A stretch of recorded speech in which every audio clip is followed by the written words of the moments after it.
Ce cuvinte încep cu litera B? Haideți să mergem mai departe și să descoperim cuvinte interesante care încep cu litera B. B. Broască. Broasca este verde și sare. Broască. B. Balon. Balonul este colorat și zboară când îl umflăm cu aer. Balon. B. Bec. Becul ne luminează camera atunci când îl aprindem. Bec. Oare ce se ascunde aici? Crezi că știi?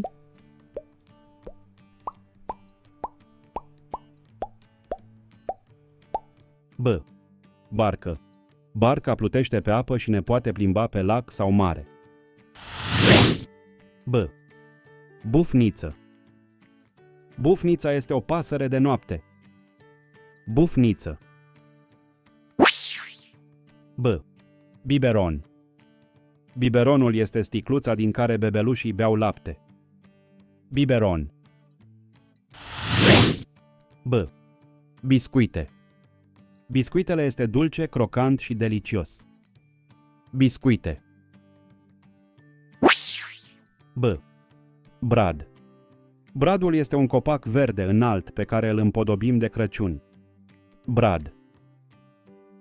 Oare ce se ascunde aici? Crezi că știi?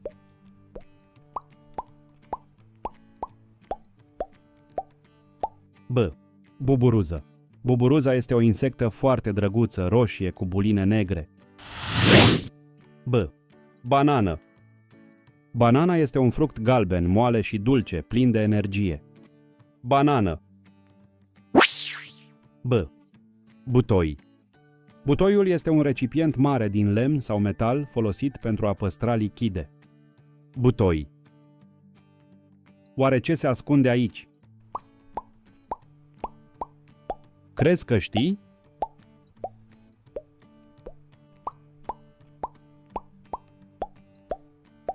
B. Bicicletă. Bicicleta are două roți și ne ajută să ne plimbăm sau să facem sport. Acum că ai învățat câteva cuvinte care încep cu litera B, hai să le recapitulăm.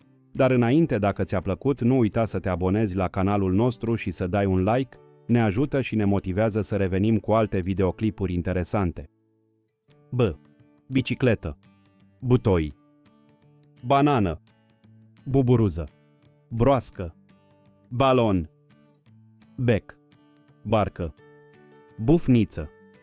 Biberon. Biscuite. Brad. B. Pe data viitoare. Wow!